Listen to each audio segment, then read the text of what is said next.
பேசும் தலைமை நிகழ்ச்சிக்காக உங்கள் அனைவரையும் அன்போடு வரவேற்கின்றேன். இன்றைய பேசும் தலைமை நிகழ்ச்சியினுடைய சிறப்பு விருந்தினர் கவிஞர், மொழிபெயர்ப்பாளர், ஆசிரியர், கல்வியாளர் அப்படின்னு பன்முகம் கொண்ட ஒரு ஆளுமையை தான் சந்திக்க இருக்கிறோம். அதை தாண்டி தமிழ் கூறும் நல்லுலகத்திற்கு அறிமுகமானது அப்படின்னா ஒரு ஆத்மார்த்தமான பேச்சாளர் அப்படின்னு சொல்லலாம். தமிழ் மேடையை ரொம்ப அடர்த்தியாக ஆழமாக கொண்டு போய் சேர்த்தவர் அப்படின்னு பட்டியலிட்டு கொண்டே இருக்கலாம். இன்றைய சமூக வலைதளங்களில் அதிகம் இளைஞர்களால் பார்க்கப்படக்கூடிய ஒரு பேச்சாளராகவும் இருக்கிறார். அவரை பற்றி ஒரு அழகான முன்னோட்டத்தோடு நம்ம பயணிக்கலாம். முனைவர் ஜெயந்தஸ்ரீ பாலகிருஷ்ணன் என்றவுடன் சட்டென்று நினைவுக்கு வருவது, அத்தனை படி ஏறி ரிட்டையர் பண்ணுறதுக்கு ஆச்சு. அத்தனை படி ஏறி வகுப்பு வாசலில் போய் இப்படி நின்றுட்டு இப்படியே கொஞ்சம் நெளிஞ்சிட்டே இருப்பேன். அவரது அன்பொழுகும் ஆத்மார்த்தமான பேச்சும் செறிவான உரைநடை வீச்சும் தான் மேன்மையான தனது மேடை தமிழின் மூலம் மாணவர்கள், கல்வியாளர்கள் மற்றும் இலக்கிய ரசிகர்கள் என பரவலாக அறியப்படும் இந்த இன்சொல் இளவரசி ஆங்கில பேராசிரியராக கடந்த 32 வருடங்களாக பணிபுரிந்தவர்.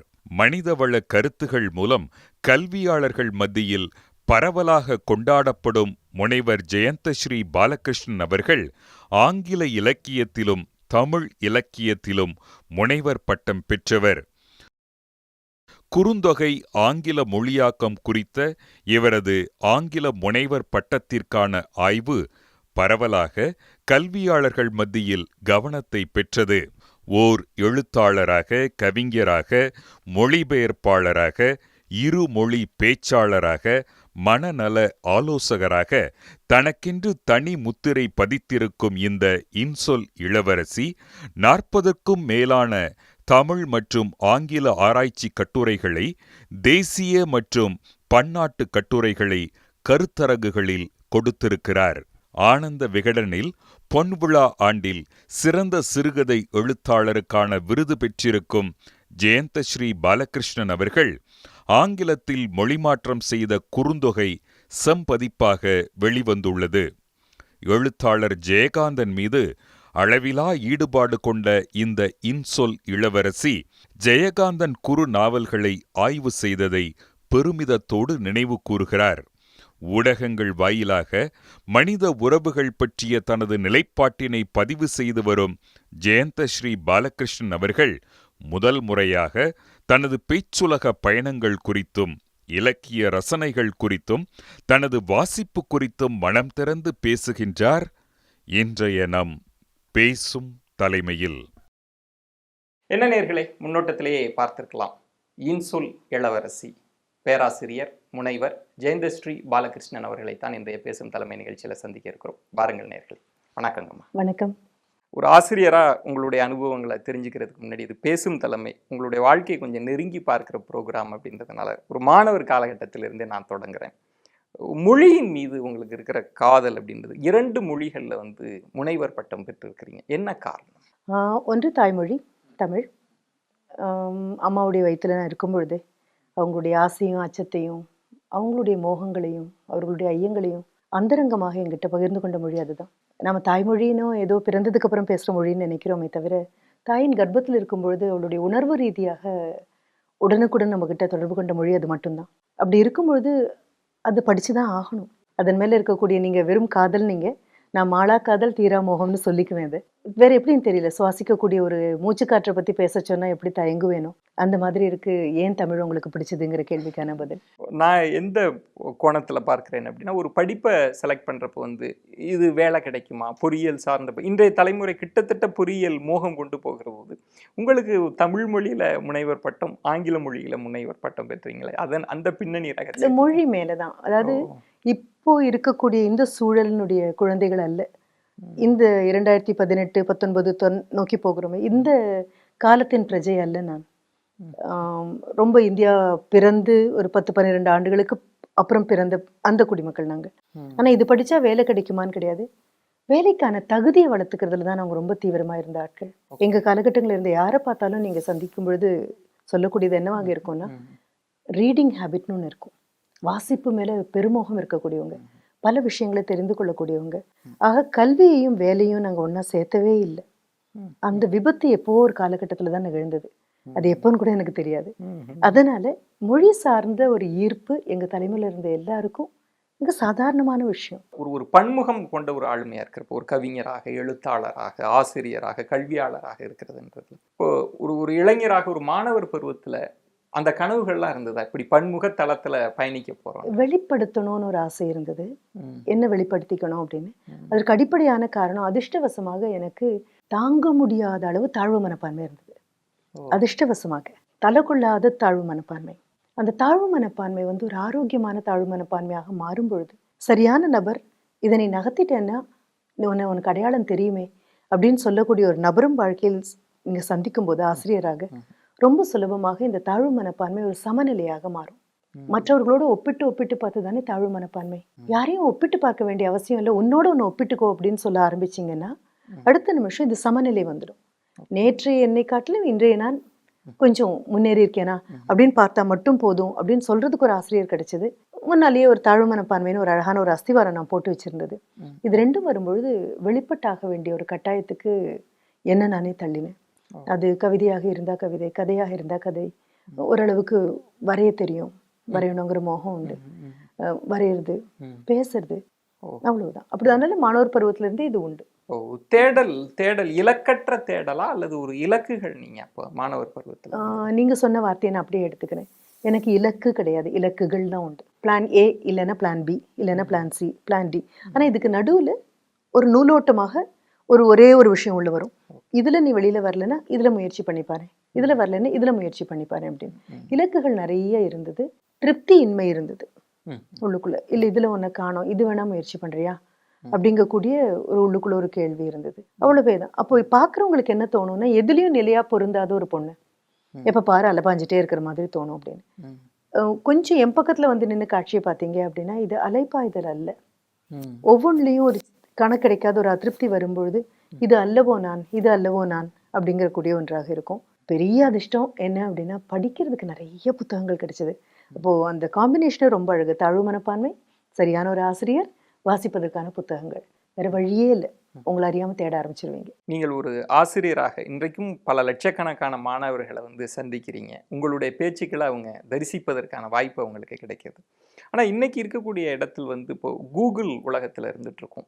எல்லா தகவல்களும் விரல் நுனியில் கிடைக்கிறப்போ இன்றைக்கு இருக்கிற இளைஞர்களுக்கு ஒரு கேள்வி, ஆசிரியர்ன்றது தேவையா அப்படின்றது ஒரு கேள்வி இருக்கு. எதற்காக அப்படின்னு உங்கள் ஆசிரியர் அனுபவத்தில் இருந்ததை சொல்லுங்களேன். குழந்தைங்க ஏதோ வெறும் கருங்கல்லாக வர மாதிரியும், ஆசிரியர் என்னும் சிற்பி அவங்களை செதுக்கி செதுக்கி செதுக்கி சிற்பமாக மாத்துற மாதிரியும், இது ரொம்ப அழகான ஒரு புனை கதை. அதை நம்ம எல்லாரும் நம்புறோம். நான் இன்னொரு கோணத்துல இருந்து பாக்குறேன். ஆசிரியர் கூட வெறும் கல்லாக வரக்கூடிய நபர் தான். மாணவர்களுக்கு ஆசிரியர் தேவையோ இல்லையோ, ஒரு ஆசிரியருக்கு மாணவர்கள் தேவை. கல்லாக வரக்கூடிய ஆசிரியர் செதுக்கி செதுக்கி மாணவர்கள் ஆசிரியராக மாத்துறாங்க. அது ஏதோ வகுப்புல உட்காந்து பாடம் சொல்லி கொடுத்து சிலபஸை முடிச்சு பரீட்சை வைக்கக்கூடிய ஆசிரியர் நான் சொல்லல. இந்த நபரிடமிருந்து இவரை சந்தித்து விட்டு நான் போகும்பொழுது, இவரை சந்திப்பதற்கு முன்னால் இருந்த எனக்கும் சந்தித்ததுக்கு அப்புறம் இருக்கக்கூடிய எனக்கும் ஏதோ ஒரு மாற்றம் இருக்கு அப்படின்னா அந்த சந்திப்பு ஒரு அனுபவமா மாறும். அந்த நபர் ஒரு ஆசிரியரா மாறுவாங்க. அனுபவங்கிற ஆசிரியரை தரக்கூடிய அந்த நபரை தாண்டி நம்ம யாருமே வரல. அப்போ கூகுள் என்னோட கூட இருக்கக்கூடிய என்னுடைய ஃப்ரெட்டர்னிட்டின்னு நான் பார்க்குறேன். என்னுடைய சக ஊழியர் கூகுள், அவ்வளவுதான். அவர் ஏதோ ஒரு தகவல் தராரு, உணர்ச்சிகள் இல்லாம தராரு. நான் அதுல செம்மையான உணர்ச்சிகளை கலந்து கொடுக்குறேன், அவ்வளவுதான். ஆனாலும் கண்டிப்பாக இதை விட அழகான ஒரு காலகட்டம் கிடைக்காத ஒரு ஆசிரியர் பொருந்தி வர்றதுக்கு. உங்களுடைய அந்த மாணவர் பருவத்துல உங்களுடைய வாசிப்பு எப்படி இருந்தது? ஒவ்வொரு விதமா எப்படி கண்டடைஞ்சிங்க அடுத்தடுத்த? இது வாசிப்பு அனுபவத்தை விட வாசகனுடைய அந்த பரிணாம வளர்ச்சி இருக்கு இல்லையா, அது முதல்ல இப்ப நீங்க எங்கிட்ட ஏதாவது ஒரு அழகான புத்தகத்தை பத்தி சொல்றீங்கன்னு வைங்களேன். உங்க பார்வைக்கு அழகான புத்தகம், அழகான புத்தகம் அப்படிங்கிறது கூட உங்களுக்கு அந்த சொல்லாடல் எப்படி பொருந்தி வரும்னு எனக்கு தெரியல. ஏன்னா மறுபடியும் நான் ஜெயகாந்தனை தான் உதவிக்கு கூப்பிடணும். எதை நினைக்கும் பொழுது மனதில் சுகம் தோன்றுகிறதோ அவை எல்லாமே அழகானவை. அப்போ நீங்க ஒரு புத்தகத்தை பத்தி சொல்றீங்க, அந்த புத்தகத்தை படிக்கும் போது என் மனதளவுக்கு மிகுந்த இனிமை தோன்றினா அது மிக அழகான புத்தகம். முதல்ல நீங்க சொல்லியிருக்கீங்க, நான் அதை எடுத்து படிக்கும்போது வெறும் தகவலை மட்டும் வாங்கியிருக்கேன். மேடம் இந்த புத்தகம் படிச்சு பாருங்க, ரொம்ப நல்லா இருக்கும். I am an informed reader, வெறும் தகவல் அறிந்த நபர். அடுத்தது நான் என்ன பண்றேன்னு தெரியுமா, ரெண்டாவது மறுபடியும் வாசிப்புக்கு போறேன். இப்போ நான் ஒரு இன்டெலிஜென்ட் ரீடரா இருப்பேன். வெறும் தகவலை தாண்டி இதுல ஏதாவது எனக்கு தெரியுதா அப்படின்னு அதோட வைக்காம ஒரு 10 மாதம் கழிச்சோ இல்லை 1 வருஷம் கழிச்சோ அந்த புத்தகம் எனக்காக காத்துட்டு இருக்கும். மூன்றாவது தடவை நீங்க வாசிக்கும் பொழுது, முதல் தடவை வாசிக்கும் பொழுது கிடைக்காத வெளிச்சங்கள் அந்த வரிகள்ல இருந்து வரும். உங்களுக்கே ஆச்சரியமா இருக்கும், இது எப்படி நான் முதல் தடவை பார்க்கல அப்படின்னு. முதல் தடவை பார்த்துருந்தீங்க, அது 3வது வாசிப்பாக இருக்கும். அப்போ அது you become an enlightened reader அப்படின்னு சொல்லுவோம். தெளிவுகள் புதிதாக தெரியும். 4வது முறை வாசிக்கக்கூடிய உங்களுக்கு அப்படி ஒரு பாக்கியம் கிடைக்க பெற்றால், ஒரு வருஷம் கழிச்சோ 2 வருஷம் கழிச்சோ ஏதோ இடத்துல புதைபொருள் ஆராய்ச்சி மாதிரி எதையோ தொட போக இந்த புத்தகம் மீண்டு வரும். 4வது முறை நீங்க படிக்கும்பொழுது you become an empowered reader. இதுவரைக்கும் காணாத எல்லா சக்தியும் வந்துடும். இப்பவும் நீங்க இந்த புத்தகத்துக்கு தான் அடிமையா இருக்கீங்க. 5வது முறை உங்களுக்கு வாய்க்க பெருமையானால் you become an independent reader. புத்தகத்தை போட்டுருவீங்க. உங்களுக்குள்ள பரிணாம வளர்ச்சி கண்டிப்பா ஏற்பட்டிருக்கும். புத்தகம் ஒன்றுதான், அதில் இருக்கக்கூடிய வரிகள் ஒன்றுதான், நீங்க மாற ஆரம்பிச்சிருப்பீங்க. அப்போதான் என்ன ஆகும் அப்படின்னா, பார்வைகள் தரிசனங்களாக மாறக்கூடியது. ஒரே புத்தகத்தை 1000 தடவை படிச்சாலும் அதுதானே ஹோலி பைபிள், அதுதானே பகவத்கீதை, சொல்லுங்க, அதுதானே ஹோலி குரான். ஏன் அந்த புத்தகத்தை மீண்டும் மீண்டும் மீண்டும் படிக்கிறோம்? சாதாரண புத்தகமாக இருக்கக்கூடியது ஒரு விவிலியத்தினுடைய வேத வாசகங்கள் உள்ளுக்குள்ள இறங்கணும் அப்படின்னா புத்தகம் ஒண்ணுமே பண்ணலப்பா, மாற்றங்கள் எனக்குள்ள சம்பவிக்குது. நிறைய குடும்பங்கள்ல பார்க்குறோம் பாட புத்தகங்களை தாண்டி படிப்பதை அனுமதிக்க மாட்டாங்க.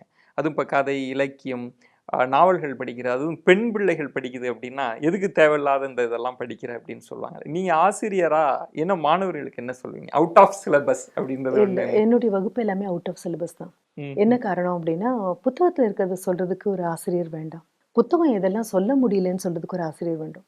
ஃபார் எக்ஸாம்பிள், ஒரு நான் டீட்டெயில் கதையாகவே இருக்கலாம். அந்த கதையை எடுக்கும்போது நான் அந்த படைப்பாளருடைய மற்ற கதைகள் தான் வகுப்புல பேசுவேன். ஒரு குறிப்பிட்ட ஒரு படைப்பாளர் ஓ ஹென்ரியினுடைய ஒரு கதை அந்த குழந்தைங்களுக்கு கொடுத்துருக்கு. அப்போ அந்த கதை தான் அவங்களுக்கு இப்போ தேர்வுக்கு வரப்போகுது. ஆனா தேர்வுக்கு வர்றதுக்காக அல்லவே நான் சொல்லக்கூடியது, வாழ்க்கைக்காக சொல்றேன். இனி மீண்டும் ஒரு பிஎஸ்சி பயோகெமிஸ்ட்ரி பண்ணக்கூடிய குழந்தையோ, பிஎஸ்சி பிசிக்ஸ் பண்ணக்கூடிய குழந்தையோ ஓ ஹென்றி தேடி போக போறதில்ல வாழ்க்கையில.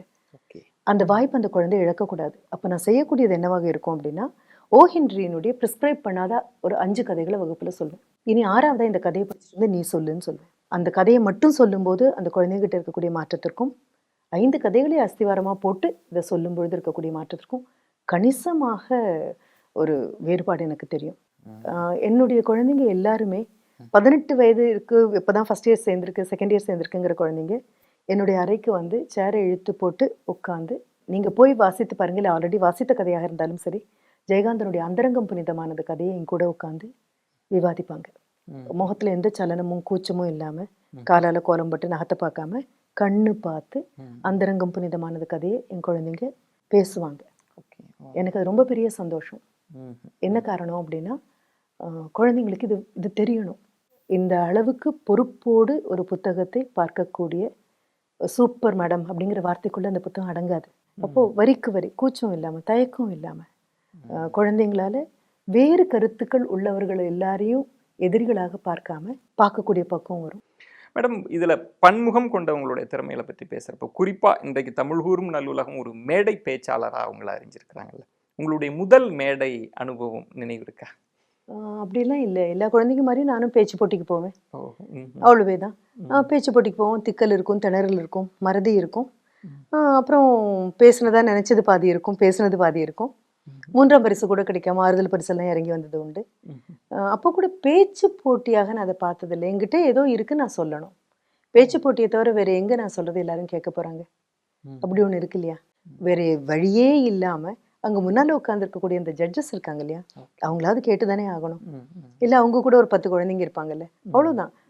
நான் மறுபடியும் சொல்றேன், I am not a speaker, I communicate. நான் பேசுவதில்லை, உங்களோட ஒரு தொடர்பு கொள்றேன், அவ்வளவுதான்.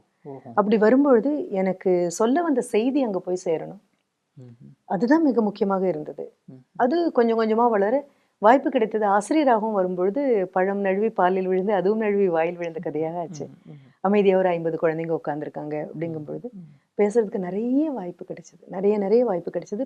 நீங்க இந்த பேசுறத சொல்றீங்க இல்லையா, எனக்கு அதோட கேட்கவும் ரொம்ப பிடிக்கும். இந்த மேடை பேச்சு சார்ந்து இப்ப நிறைய கேட்பேன் அப்படின்றீங்களே, இலக்கிய தேடல், இலக்கிய கூட்டங்கள் எல்லாம் விரும்பி கேட்பீங்களா? உங்களுக்கு கண்டிப்பாக.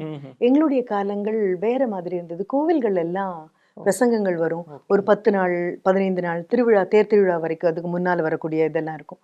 அப்போ கிருபானந்த வாரியார் அவர்களுடைய பேச்சு கேட்கக்கூடிய வாய்ப்பு கிடைக்கும். புலவர் கீரன் அவர்களுடைய பேச்சு எல்லாமே இலக்கிய சொற்பொழிவுகளாக இருக்கும். அதுல அவங்க எவ்வளவு எளிமையாக வார்த்தைகளை எடுக்கிறாங்க, எல்லார் மனதிலையும் கொண்டு போய் அது சென்றடைகிறதுக்கு. ஆன்மீக பேச்சாக இருக்கலாம், ஆனால் அதிலும் அறிவு சார்ந்ததாக இருக்கும். அப்பதான் கேட்பது இன்பம் அப்படிங்கிறது புரிய ஆரம்பிச்சது, செவிச்செல்வம் அப்படின்னு. அப்புறம் என்ன பண்ணுவோம், வகுப்புல தோழிகள்லாம் ஒன்னா உட்காரும் பொழுது யாராவது ஒருத்தர் ஒரு கதையை படிக்க மற்றவங்க கண்ணை மூடி கேட்போம். ம். கண்ணை மூடி கேட்போம். அது கண்ணை மூடிக்கிறது வந்து ரொம்ப முக்கியமான அடிக்கோடிட வேண்டிய விஷயம். என்ன காரணம், அந்த காட்சிக்கு நான் போகணும். அந்த காட்சியை நோக்கி என் கற்பனை நகரணும் அப்படின்னா கண்ணை திறந்துட்டு தோழியை பார்த்துட்டு இருந்தா காரியம் ஆகாது. ம். ம். இப்படி கேட்கக்கூடிய சுவாரஸ்யமும் வளர்ந்தது. அப்போ பேச்சும் கேட்கறதும் ஒண்ணா வரும்பொழுது automatically leads you to reading. ஓ. வாசிப்பை நோக்கி அது ஓ. நகர்த்தும். ஓ. மேடையில் உங்களுக்கான ஒரு தனித்துவத்தை பார்க்கிறப்ப வந்து ஒரு ஆத்மார்த்தமான ஒரு ஒரு ஒரு மென்மையாக ரொம்ப எளிமையாக இன்னும் சொல்லணும்னா ஒரு அடுத்தவர்கள் இதயத்தை தொடர அளவுக்கு உங்களுடைய உரை நடை உங்களுடைய பாங்கு இருக்கு. ஆனால் நீங்கள் வளர்ந்த காலத்தில் பார்க்கிற போது அது அரசியல் மேடை ஏன் இலக்கிய கூட்டங்கள் கூட அதிர்ந்து ஜோடனைகளோடு ஒரு திராவிட தாக்கம் இருந்ததில்லை. முற்றாக நீங்க வேறுபட்டு இருக்க காரணம். இல்ல உண்மையை சொல்றேன், எனக்கு தெரிஞ்சது தானே என்னால பேச முடியும். என்னால தெரிஞ்ச மாதிரி தானே என்னால பேச முடியும். உரத்து பேசுவது உண்மை. உரத்து பேசினால் எதிரில் இருக்கக்கூடியவர்களை நம்மளை அடையலாம் அல்லது அவர்களை வீழ்த்தலாம் அப்படிங்கிறத அந்த ஒரு கான்செப்டுக்கு வந்து நான் இயல்பாகவே மாறுபட்டு நிற்கக்கூடிய நபர். பேசினாலே எல்லாரும் கேட்கும்போது எதுக்காக நான் உரத்து பேசணும் அப்படின்னு நினைப்பேன். நான் பல நேரங்களில் மௌனத்தையே எதிரில் இருக்கவங்க புரிஞ்சுக்கும் போது பேச்சு கூட அனாவசியம் தானே நினைக்கக்கூடிய நபர். இதை நான் ஒரு யுக்தியா தான் தொடங்கினேன் நான். இது குறித்து என்னுடைய நண்பர்களாகட்டும், உறவினர்களாகட்டும், குடும்பமாகட்டும், அவங்க எல்லாருமே முதல்ல சொன்னாங்க, இது எத்தனை தூரம் போகும்னு நினைக்கிறேன், இது எங்க போய் அடையும்னு நினைக்கிறேன், இப்படிதான் ஒரு கேள்வி இருந்தது. அப்போ என்னுடைய பதில் வந்து இது எங்கிட்ட இருந்து போகும் தான் எனக்கு தெரியும். இது எங்க போகும் அப்படின்னு எனக்கு நிஜமா தெரியாது. ஆனா கண்டிப்பாக ஏதோ ஒரு இடத்துக்கு போகும். எல்லாருடைய பேச்சும் 1000 பேரை சென்றடையும் அப்படின்னா என்னோடது ஒரு 10 பேரை சென்றடையும். இப்படிதான் தொடங்கினது. பேசி முடிச்சதுக்கு அப்புறம் எனக்கு இதமாக இருக்கணும், எனக்கு மனத்துக்கு பதமாக இருக்கணும். கடும் சொல் யார்ட்டையாவது சொன்னா முதல்ல வாடக்கூடிய நபர் நானாக இருப்பேன். இப்போ இது ஒரு விதமான கோழைத்தனம்னு கூட நீங்க எடுக்கலாம். யாரையும் காயப்படுத்த அச்சப்படக்கூடிய ஒரு கோழைத்தனம். அப்போ வார்த்தையில கடும் வார்த்தைகள் வந்தாலோ அல்லது குரல் கொஞ்சம் ஓங்கி ஒலிச்சாலோ என்னை பார்த்து யாராவது பேசினாலே நான் சட்டுன்னு மோப்ப குழைய கூட வேண்டாம், முகம் திரியறதுக்கு முன்னாலேயே குழையக்கூடிய நபர். அப்போ நான் என்ன பண்ணேன்னா, என்ன மாதிரி இருக்கக்கூடிய நபர்களுக்குன்னு ஒரு குரல் வேணும், அவர்களை அணுகிறதுக்குன்னு வேணும். பேச ஆரம்பிச்சதுக்கு அப்புறம் புரிஞ்சது நிறைய மனங்கள் காயப்பட்டிருக்குன்னு புரிஞ்சது. அந்த காயத்தை மறைக்கிறதுக்கான முயற்சியில பல மனங்கள் ஈடுபட்டிருக்குன்னு புரிஞ்சது. அப்போ மனிதர்களை நோக்கி முன்னால இருக்கக்கூடிய நபர்களை நோக்கி பேசும்பொழுது நான் ஆங்கிலத்தில் எப்போவுமே சொல்லுவேன், I don't talk to you, I don't talk at you, I talk with you அப்படின்னு சொல்லுவேன். ஏதோ எதிரில் இருக்கக்கூடிய ஜடப்பொருளை பார்த்து நான் பேசவே இல்லை. 1000 பேர் உட்கார்ந்துருந்தாலும் ஒருத்தருக்காக நான் பேசுறதாக கற்பனை பண்ணிக்குவேன். அந்த பெரிய அரங்கத்துல எங்களுக்கு ஒரே ஒரு நபர் தான் இருக்காங்க. அப்போ முன்னால் இருக்கக்கூடிய மைக்கு எனக்கு கிடையாது. அவங்க பக்கத்துல போய் உட்காந்து அவங்க கையை வாங்கி மடியில் வச்சுட்டு கண்ணை பார்த்து, சரி வாங்க கிளம்பலாம், போகலாம், அடுத்தது நோக்கி போகலாம். இதுதான் என்னுடைய பாவமாக இருக்கும். உங்களுடைய இப்போ உரைகளை கேட்கிறப்போ இப்போ 2 மணி நேரம்லாம் பேசுகிற போது ஒரு மெல்லிய ஒரு நதி பயணமாகி கடல்ல கலப்பதை போல ஒரு பயணம், அதற்குள் அவ்வளவு விஷயங்களை நீங்க கோட் பண்ணிட்டே வரீங்க. இதெல்லாம் முன் தயாரிப்புகளோடு இருப்பீங்களா, இல்ல அப்போது தோன்றுகிற ஒரு நதியை போல உங்களுடைய பயணம் அது அது அது திசையை கண்டடிச்சு போறீங்க? இல்ல அம்மா, நதி கூட ஒரு முன் தயாரிப்பு இல்லாம ஓடுறது இல்லப்பா. நதி ஓடுறத பார்த்தா நமக்கு அப்படி தோணும். மற்றபடி நதிக்கு அதுக்கு போறதுக்கான நினைவுகள் இருக்கு. இந்த வழியில தான் போவேன் அப்படிங்கிறது உண்டு. நதி போகக்கூடிய தடம் இருக்கு, எறும்பு ஓடுறதுக்கு தடம் இருக்கு, யானை போறதுக்கு ஒரு வழி இருக்கு. வழிகள் கண்டிப்பாக இருக்கு. என்ன அப்படின்னா ப்ரிப்பரேஷன் இல்லாம இயல்பாக இருக்கிற மாதிரி உங்களுக்கு தோணலாம். ஆனா ப்ரிப்பேர் பண்ணாம போற தைரியம் எனக்கு ஒரு நாளும் கிடையாது. வகுப்புக்கு கடைசி வகுப்பு, இன்றையோட பணி நிறைவு அப்படிங்கக்கூடிய அந்த கடைசி வகுப்புக்கு கூட தயார் பண்ணிட்டு தான் போனேன். நான் தயார் பண்ணாம ஒரு அரங்கத்தை போய் சந்திக்கக்கூடிய அளவுக்கு எனக்கு தைரியம் கண்டிப்பா கிடையாது. இது நதி ஒழுக்கு மாதிரி போறதுங்கிறது வந்து அந்த உணர்வு ரீதியான போக்கு தானே தவிர அறிவு ரீதியாக கண்டிப்பாக இதற்கான தயாரிப்பு உண்டு. மிகப்பெரிய அதற்கு நன்றி சொல்ல வேண்டியது என்னுடைய வாழ்க்கை துணைவருக்கு, என் கணவருக்கு சொல்லணும். ஏன்னா இன்னைக்கு காலையில் நீங்க வர்றதுக்கு முன்னால கூட கேட்டாரு, என்ன பேச போறேன் அப்படின்னு. அது யார் ஒரு 4 பேரை சந்திக்கிறதாக இருந்தாலும் கேட்கக்கூடிய கேள்வி, என்ன சொல்ல போற இன்னைக்கு, என்ன சொல்ல போற இன்னைக்கு, என்ன பேச போற அப்படின்னு. எனக்கு அந்த கேள்வி ரொம்ப ரொம்ப ரொம்ப பயனுள்ளதாக இருக்கு. ஏன்னா சில கேள்விகள் கேட்கப்படாத வரைக்கும் அதற்கான பதில் என்கிட்ட இருக்கிற விஷயம் கூட எனக்கு தெரியாதுப்பா. நீங்க இப்படி ஒரு கேள்வி கேட்டா தானே என்கிட்ட இந்த பதில் இருக்கிற விஷயம் எனக்கு தெரியுது. அப்போ ஒவ்வொரு சூழலையும் அத்தனை 1000 பேர் கேட்கக்கூடிய ஒரு கேள்வியாக பார்த்தீங்க அப்படின்னா கண்டிப்பாக பதில் வரும். ஆனா தயாரிப்பு இல்லாமல் எதுவும் இல்லை, தைரியமே கிடையாது எனக்கு. பொதுவாகவே வந்து தமிழுக்கு ஒரு நீண்ட நெடிய மரபு இருக்கு. அது மேடை தமிழின் மரபெல்லாம். ஆனா மலினப்பட்டு விட்டது, ரொம்ப எளிமையாக்கி விட்டாங்க, விளம்பரப்படுத்தி விட்டார்கள்ன்ற ஒரு விமர்சனமும் இருக்கு. இதை தாண்டி தான் உங்களுடைய பேச்சுக்கள் சமூக வலைதளங்கள்ல இளைஞர்களால் பார்க்கப்படுதில்லை. இந்த 2 ஒப்பீடு, இந்த 2 விஷயத்தை எப்படி பார்க்குறீங்க? எளிமையாக்குறது வேற, மலிந்து போறது வேற. Simplifying is different from cheapening something. அப்போது உன்னுடைய தரத்தை குறைக்கிறதுல எனக்கு ஒரு நாளும் சம்மதம் கிடையாது. ஒவ்வொரு காலகட்டமும் தனக்கு தேவையான குரலையும் அதனுடைய பாணியையும் கண்டிப்பாக தேர்ந்தெடுத்துக்கும். ஒரு இளங்கோவடிகளை 2018 கொடுக்காது, ஒரு பாரதி 2018 கொடுக்காது, ஒரு தொல்காப்பியனை 2018 கொடுக்காது. ஆனால் 2018 தனக்கு தேவையான நபரை தேர்ந்தெடுக்கும். இப்போ இதில் உங்களுக்கு ஆழமாக நம்பிக்கை இருக்குமே ஆனால் நான் இது இரண்டோடையே ஒப்பிடவே மாட்டேன், இப்படியே கொண்டு போக மாட்டேன். மிக அழகான கதம்பம் இது. தமிழ் தோன்றிய காலத்தில் அது எப்படி இருக்கணுமோ அந்த உருவத்தில் இருந்தது. இப்போ மாறி மாறி மாறி 2018க்குன்னு மிக அழகான இன்னொரு முகம் இதுக்கு வந்திருக்கு. ஆக தமிழ் தன்னுடைய இவ்வளவு ஆழமாக கால் ஊன்றதுக்கு மிகப்பெரிய காரணமே இயற்கையை ரொம்ப இயல்பாக தமிழ் தன் கூட எடுத்து வச்சுக்கிட்டது தான். அப்போது அந்த காலத்திற்கு அது பொருத்தம். 2018 2028 கண்டிப்பாக இருக்க போகிறதில்ல. ஆனால் 18லேருந்து தான் 28 உருவாகுங்கிறதுல எனக்கு மறுக்க முடியாத நம்பிக்கை இருக்கு. எவ்வளவோ வாசிப்பு. இப்போ ஒரு ஆசிரியராக சில ஆயிரம் மாணவர்களோடு உங்களுக்கு தொடர்பு இருக்கும், ஒரு கவிஞரா எழுத்தாளரா உங்களுக்குள் ஒரு தேடல் இருந்துகிட்டே இருக்கும். ஆனால் தொலைக்காட்சிக்கு வந்த பிறகு அந்த புகழ் வெளிச்சம், இந்த உலகமெங்கும் உங்களை அறியக்கூடியது, இதை எப்படி நீங்கள் எடுத்துக்கிறீங்க? ஐயோ, இது வெளிச்சமோ இருட்டோ அல்ல அம்மா. நான் மறுபடியும் ஒரு காஃபி குடிக்கிறதுக்கு ஒரு இடத்துல போய் நிற்கிறேன், ஏதாவது சாப்பிடும்போது ஓடி வந்து என் கையை பிடிச்சிட்டு நிற்கக்கூடிய பெண்களோ ஆண்களோ என்னை அடையாளம் கண்டுக்கிறது தங்க முன்னால் ஒரு கண்ணாடி வச்சிருக்கிற மாதிரி தான் பார்க்குறாங்க. அவங்க யாரும் நீங்கள் சொல்கிற புகழ் வெளிச்சத்துக்குள்ளெல்லாம் யாரும் அப்படிப்பட்ட வார்த்தைகள் கூட அவங்களுக்கு இல்லை. எனக்கு பெரிய சந்தோஷம் அதுதான். எனக்கு நீங்கள் பேசினா எவ்வளோ சந்தோஷமாக இருக்குது தெரியுமா அப்படின்னு ஒருத்தர் சொல்லும்போது நான் அப்போல்லாம் சிரிச்சுட்டே என்ன சொல்வேன், ஒரு கூட்டு குடும்பம் நம்ம எல்லாரும் இன்னும் போதையோடு சொல்லக்கூடிய ஒன்று இருக்குது. இந்த குடும்பத்தில் இந்த பெரியப்பாவுடைய முதல் பொண்ணு ஒருத்தி இருப்பா. அப்புறம் அந்த குழந்தைங்களுக்கெல்லாம் அவள் தான் அக்கா. அவளுக்கு ஒன்றும் பெரிய விவரம்லாம் இருக்காது.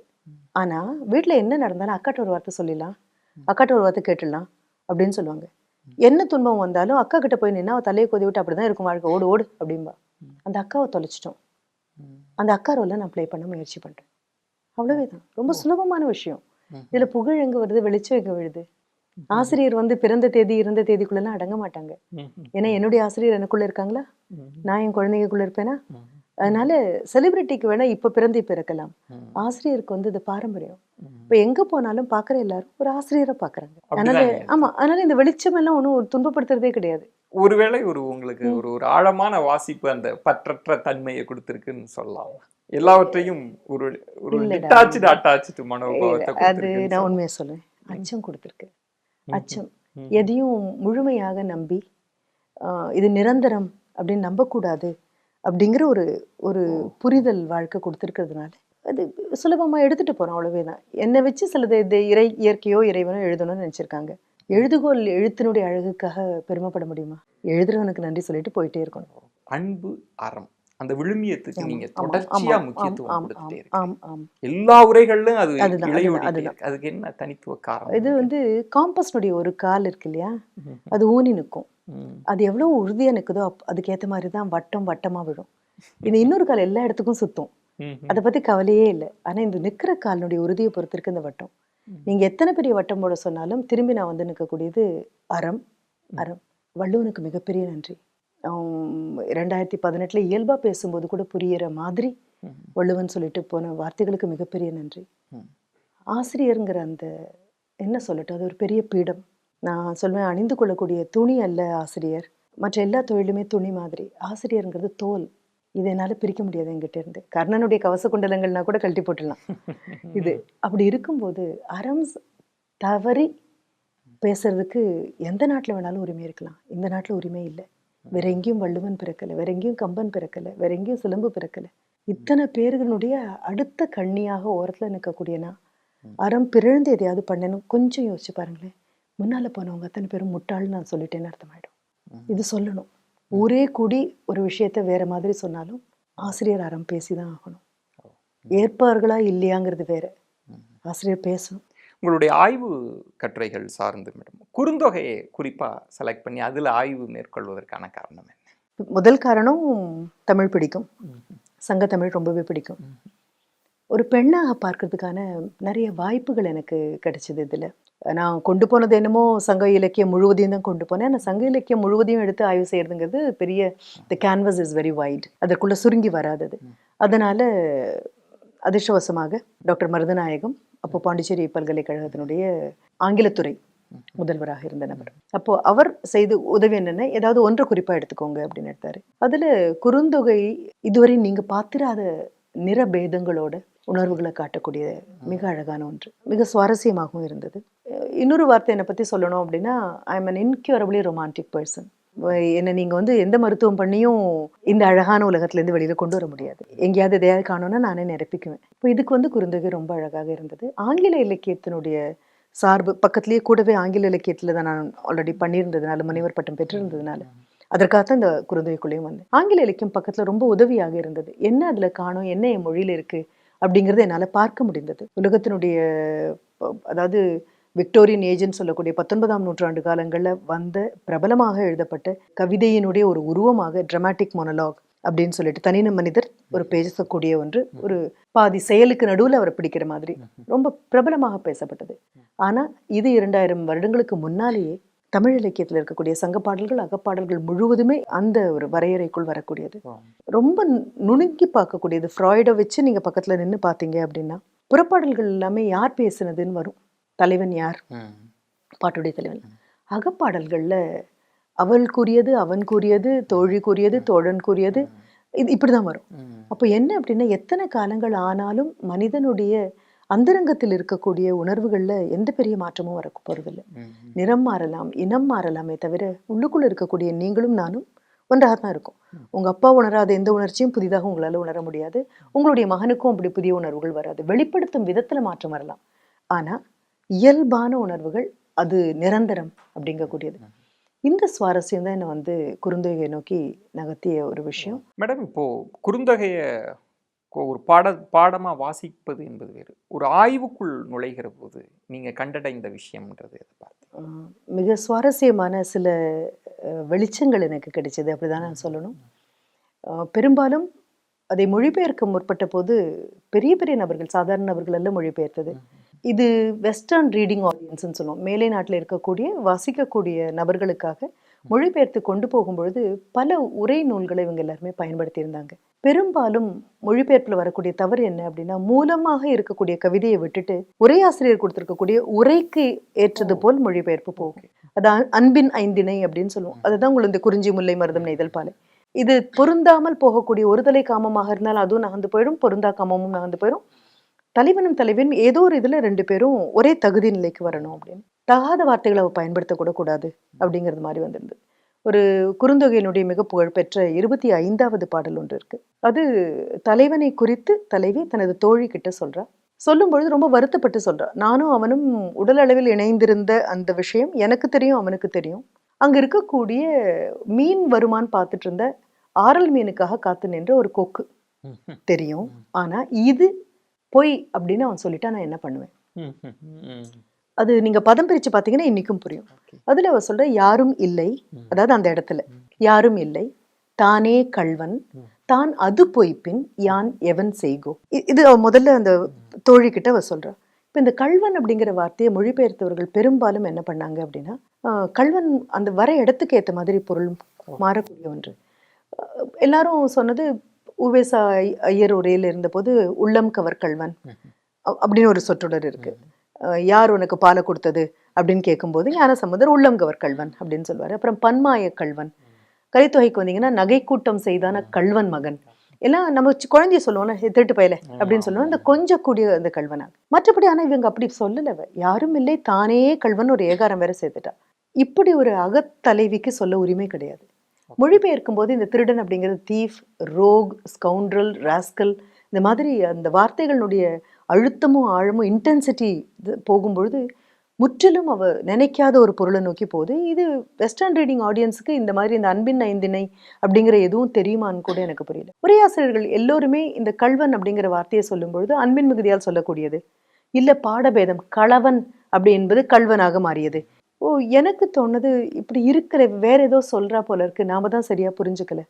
2000 உட்காந்து 2000 ஆண்டுகளுக்கு முன்னால பேசின பெண்ணுடைய குரல் என் காதுல எப்படி ஒலிக்கணும்னு ஒண்ணு இருக்குல்ல அப்படின்னு பார்த்த பொழுது, ஒவ்வொன்றாக தேடிய பொழுது பிங்கள நிகண்டுகள் எல்லாமே இந்த இலக்கணத்தை சொல்லக்கூடிய இந்த பிங்கள நிகண்டு அந்த புத்தகத்துல கள்வன் அப்படிங்கிற வார்த்தைக்கு வெவ்வேறு பொருள் வந்திருந்தது. அதுல ஒன்று நண்டு, நம்ம பார்க்கக்கூடிய கிராப், அதை கள்வன்னு சொல்லுவோம். திருடன் வந்து கள்வன் அப்படின்னு. இது போக அது ரொம்ப அழகான ஒன்று வந்திருந்தது, நடுச்சொல்வோன் அப்படின்னு. நடுச்சொல்வோன்னா ஜட்ஜ், மீடியேட்டர் அப்படின்னு அர்த்தம். அன்பின் ஐந்தினைப்படி ஒரு பெண் யாரை நேசிக்கிறாளோ அவன் வந்து மலைநாடனாக இருப்பான், சாரநாடனாக இருப்பான், போர்ல தளபதியாக இருப்பான், அல்லது ஒரு ஊரின் பெருமகனாக இருப்பான். அப்படின்னா ஊர்ல பெரிய ஆள் யாருன்னா ஜட்ஜ். ஊர்ல யார் தப்பு பண்ணினாலும் போய் சொல்ல வேண்டிய விஷயம் யார்கிட்ட அப்படின்னா ஒரு நீதிபதி கிட்ட. இப்போ பாடலுக்கு வந்தோன்னா, யாரும் இல்லை தானே கள்வன், அவனோ நீதிபதி இந்த ஊர்ல, தான் அது பொய்ப்பின், என்னோட இருந்ததை அவனே இல்லைன்னு சொல்லிட்டான்னா நான் வேற எங்க போக முடியும்? இப்போ இந்த இடத்துல ராஸ்கல் இல்லை, திருடன் இல்லை, எதுவுமே இல்லை. அடுத்த ஒன்று சொல்வா, திணைத்தாளன்னு சிறு பசுங்கால. இந்த திணையினுடைய காம்பு மாதிரி சின்ன பசுமையான கால் உள்ள ஒழுகு நீர் ஆறல் பார்க்கும். தமிழினுடைய வார்த்தைகள் அவ்வளோ அழகு. நீங்க வந்து கடல் நீர் இருக்கு, மழை நீர் இருக்கு, எல்லா விதமான நீரும் இருக்கும். ஆனா அந்த சின்னதாக ரிவுலெட் அப்படின்னு சொல்லுவோம், நதி அல்ல, அது பக்கத்துல இருக்கக்கூடிய சின்ன ஊற்று ஒழுகி வரும். அந்த ஒழுகு நீர் ஆறல் பார்க்கும். இன்னும் ஆரமீன் தான் அதுக்கு பேரு. அங்க குறுகு, அந்த குறுகுன்னா அந்த கொக்கு, அதனுடைய கால் தான் சின்ன பசும் தாழ் மாதிரி, அதுவும் உண்டு. தான் மணந்த நான்றே. மணத்தல் அப்படின்னாலே பிசிக்கல் யூனியன் தான். அதனால்தான் மணநாள், மணவிழா அப்படின்லாம் சொல்றோம். இப்போ இதை கண்டடைஞ்ச போது எனக்கு ரொம்ப பெரிய சந்தோஷமாக இருந்தது. பல பேர் இதை ஒத்துக்கலைங்கிறது வேற விஷயம். ஆனா இன்னும் எனக்கு உணரக்கூடிய ஒரு ஒன்றாக இருக்கும்னா, அவ வேற எப்படியுமே அவ சொல்லலை, யாரும் இல்லை அங்க, அவனே தான் இந்த ஊர்ல மீடியேட்டர். அப்படி இருக்கக்கூடிய நபர் அவரே பொய் செய்ய துணிந்தால் எனக்கு வேற போக்கடம் கிடையாது. அப்போ இது ஒவ்வொன்றையும் பார்க்கும் பொழுது எனக்கு ரொம்ப பெருமை இருந்தது, ரொம்ப கர்வம் இருந்தது. எப்படிப்பட்ட பாரம்பரியத்துல இறைவன் என விலாசத்தை எழுதி வச்சிருக்கான் தெய்வமே. மீண்டும் மீண்டும் இப்படியே இந்த தமிழ் கூறும் நல்லினத்திலேயே என்னுடைய விலாசத்தை எழுத கடவுது அப்படின்னு தோணின விஷயம்.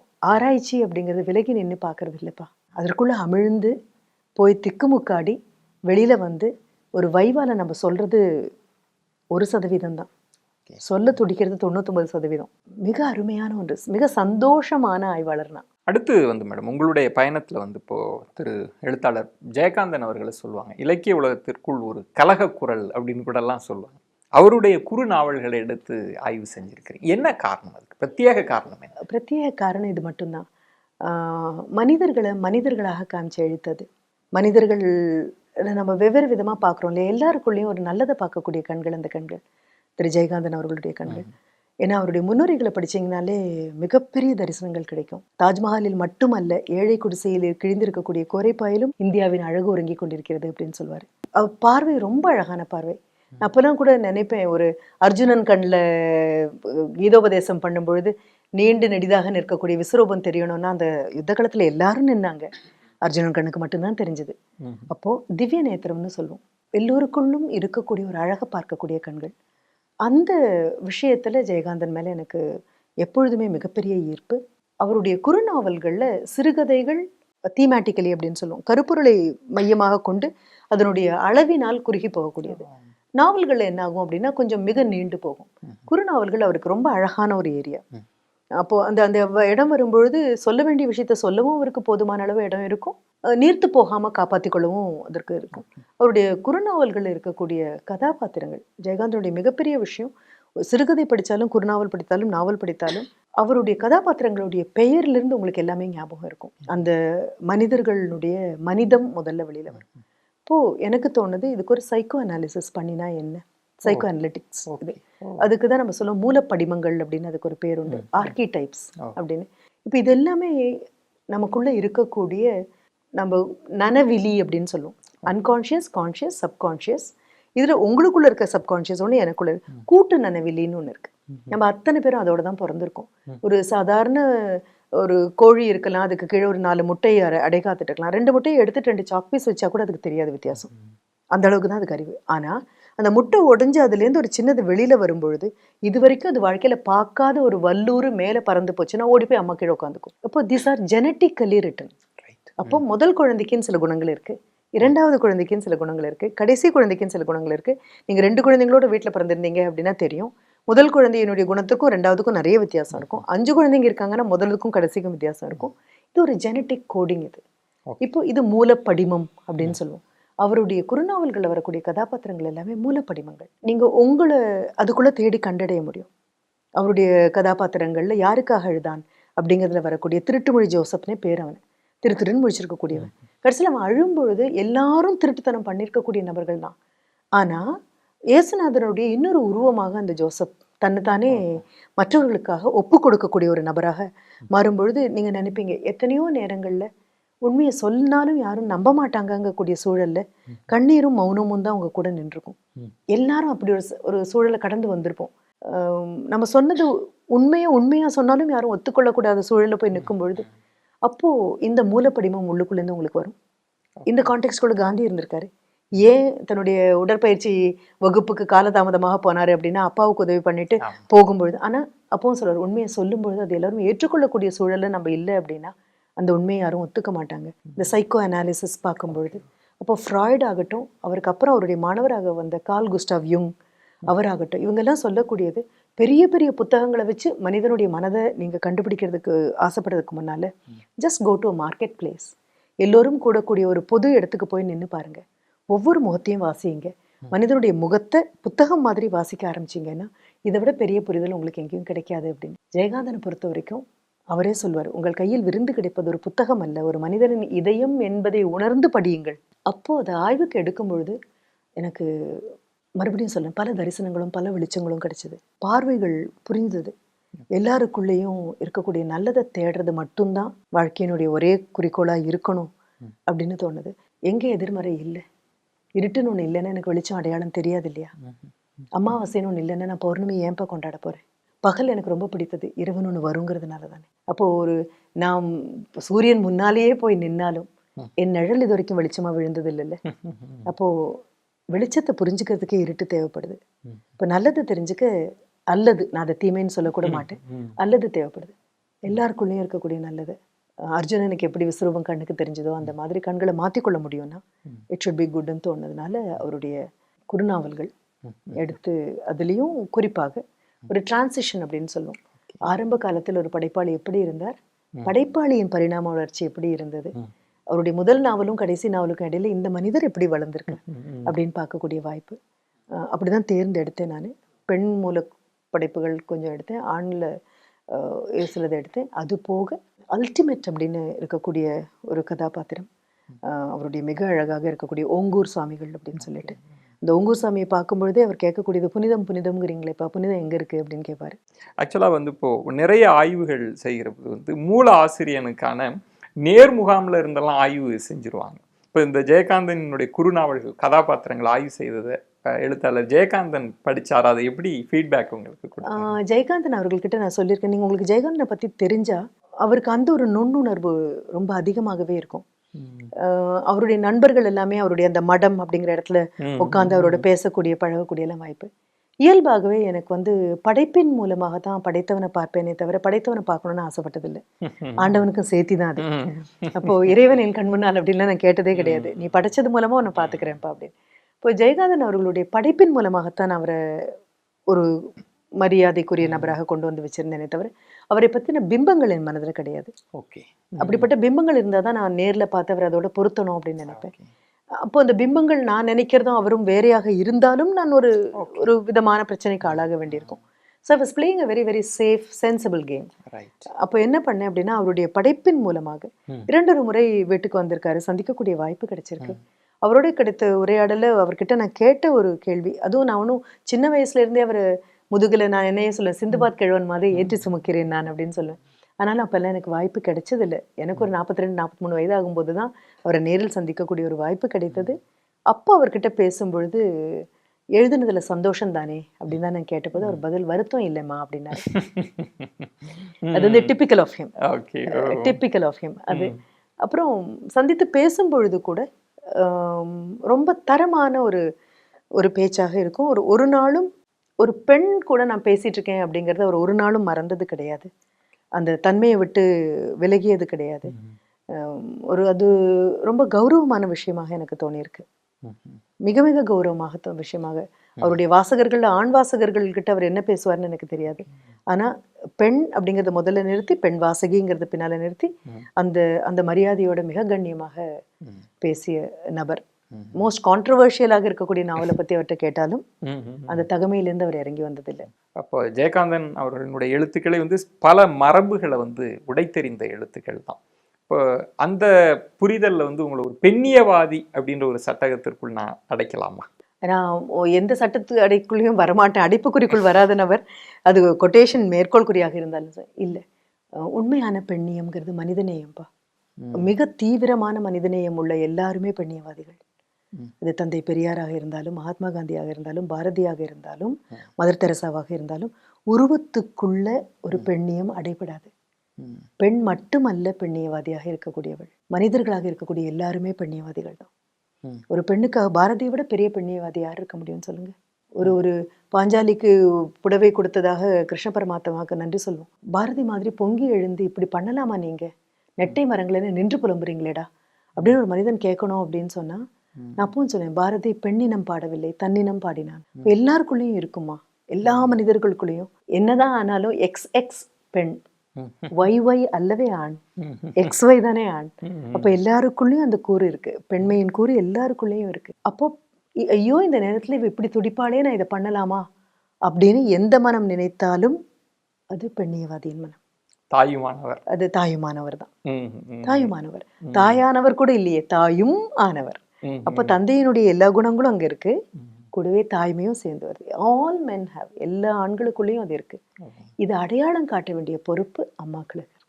உனக்குள்ள இருக்கக்கூடிய மிக அழகான மென்மையான பண்பு இது, இது வற்றி போயிடாம பாத்துக்கோ அப்படின்னு சொல்ல வேண்டிய கடமை அம்மாக்களுக்கு இருக்கு. அப்படி பாத்தீங்கன்னா பெண்ணுக்காக இல்லை, எந்த ஊர்ல எந்த குழந்தை அது ஆணாக இருந்தாலும் பெண்ணாக இருந்தாலும் ஐயோ அப்படின்னு ஒரு துடிப்பு மனதுக்குள்ள வந்தா பெண்ணியவாதி தான். வாழ்க்கை திரும்பி பார்க்கிற போது, இப்போ நீங்க ஒரு மாணவ பருவத்தில் இருந்தபோது பல தேடல்கள் இருந்தது, என்னை நிரூபித்து கொள்ள வேண்டும் என்கிற ஒரு வேட்கை இருந்தது, நான் பயணித்தேன் அப்படின்றீங்க. இப்போ பல தளங்கள்ல தடம் பதிச்சிருக்கீங்கல்ல, லைஃபை திரும்பி பார்க்கிறப்ப எப்படி உணர்றீங்க? திரும்பி பார்க்க நேரம் இல்லை அம்மா, அதுதான் உண்மை. திரும்பி பார்க்குற நேரத்துல நான் எட்டி பார்த்துடுவேன். என்ன சொல்றேன் அப்படின்னா, பெரிய சாதனைகள்லாம் பண்ணவங்க உட்காந்து உல்லாசமா காலை நீட்டி நீண்ட தீர்க்க சுவாசம் மூச்சு வாங்கி இப்போ இழுத்து திரும்பி பார்க்கலாம். எனக்கு அதுக்கு நேரம் இல்லை. உண்மை கூட இன்னொன்னு கூட நான் சொல்ல, நிரூபிக்க முயற்சியே பண்ணலை, கண்டடைய முயற்சி பண்ணினேன். நான் எதையும் நிரூபிக்கவே முயற்சி பண்ணலை, நான் கண்டடையறதுக்காக முயற்சி பண்ணினேன். இப்போ நான் சொல்றேன், இன்னும் செய்ய வேண்டிய வேலை நிறைய இருக்கு. இது நிரூபணங்களா இல்லையா எதுவும் எனக்கு தெரியாது. அது திரும்பி பார்க்கல, வந்த பாதை ரொம்ப அழகாக இருக்கு. திரும்பி பார்க்கணும்னா நிகழ்காலத்துல ஏக்கம் வந்தா தானே இறந்த காலத்தை எட்டி பார்ப்பேன். நான் எனக்கு நிகழ்காலத்துல ஏக்கமே இல்லை, அதனால எனக்கு இறந்த காலத்தை நினைச்சு மலரும் நினைவுகளுக்கெல்லாம் தேவையே இல்லை. நினைவுகள் எனக்கு வாடினாத்தானே மீண்டும் அது மலரணும். இல்ல, நினைவுகள் எல்லாமே மலர்ந்துதான் இருக்கு. மிக அழகான வாழ்க்கை, மிக அழகான பாடங்கள், கண்டிப்பா சறுக்கல்கள் இருந்திருக்கு, சிராய்ப்புகள் இருந்திருக்கு, வீழ்ச்சிகள் இருந்திருக்கு. அதை எண்றதுக்கு முன்னால நான் இன்னொன்னு எண்றேன், விழுந்த வேகத்துல எழுந்திருக்க முடிஞ்சது, அடிபட்ட வேகத்துல அது புண் ஆற முடிஞ்சது. அப்போ இப்படி இருக்கும் பொழுது திரும்பி பார்க்க வேண்டிய தேவையில்லை. அந்த நேரத்தையும் கூட நான் நிகழ்காலத்துக்கும் எதிர்காலத்துக்கும் கொடுப்பேன். புலம்பல்கள் இல்லை, புகார்கள் இல்லை. ரொம்ப அழகான வாழ்க்கைமா, நல்ல இன்டென்ஸா வாழக்கூடிய ஆள் நான். இப்போ உங்ககிட்ட பேசும்போது உங்ககிட்ட மட்டும்தான் பேசிட்டு இருக்கேன், மனது வேற எங்கேயுமே போகல. அதனால முடிச்சதுக்கு அப்புறம் எழுந்திரிச்சு வந்து நான் இதை சொல்லிருக்கலாமேன்னு வருத்தப்பட மாட்டேன். சொல்லிருக்கணும்னா சொல்லியிருப்பேன், இல்லையா வேண்டாம் போல இருக்கு, அவ்வளவே தான். அப்படி வரும்பொழுது இன்டென்ஸ் லிவிங். திரும்பி பார்த்தேன்னா ஆக்ஷன் ரீப்ளே. எப்போ ஆக்ஷன் ரீப்ளேக்கு போறோம்? அந்த காலத்துல வாழ வேண்டிய நேரத்துல அழகா வாழாம அவசர அவசரமா வாழ்ந்துட்டு வந்துட்டா. அதனால நான் ஐ மிஸ் சம்திங்னு கூட நான் சொல்ற ஆள் இல்லை. நான் காலேஜ்ல இருந்து பணி நிறைவு பெற்றுட்டேனே, I miss. when will you miss when you did not do justice to it? அப்பாவை மிஸ் பண்றேன், அம்மாவை மிஸ் பண்றேன். எப்போ அப்பாவோட இருக்கும்போது அப்பாவோட மட்டுமே இருந்திருந்தேன்னா மிஸ் பண்ண மாட்டேன். அம்மா குற்ற உணர்வு தானே இந்த மிஸ் பண்ண வைக்கிறது. குற்ற உணர்வு இல்லை, மிக அழகான வாழ்க்கை, மிக நிறைவான வாழ்க்கை. ரொம்ப மகிழ்ச்சி மேடம். உங்களுடைய தேடலை, உங்களுடைய பயணத்தை கண்டடைவதற்கான முயற்சி அப்படின்னு சொல்லலாம். இந்த குறுகிய காலத்திற்குள் எந்த அளவுக்கு விஸ்தாரமா கொடுத்துருக்கோம் அப்படின்னு தெரியல, நேர குறைவுனால. ஆனால் ரொம்ப நிறைவா பேசியிருக்கோம். பேசும் தலைமை சார்பா குழு சார்பா மிக்க நன்றி. என்ன நேயர்களே, ஒரு ஆழமான தரிசனத்தை ஒவ்வொரு ஆளுமையின் வாயிலாகத்தான் பேசும் தலைமை ஒவ்வொரு வாரமும் வழங்கி கொண்டே இருக்கிறது. அந்த பயணம் தொடர்ந்து கொண்டே இருக்கும். அதுவரை உங்களிடமிருந்து விடைபெறுகிறேன். நன்றி, வணக்கம்.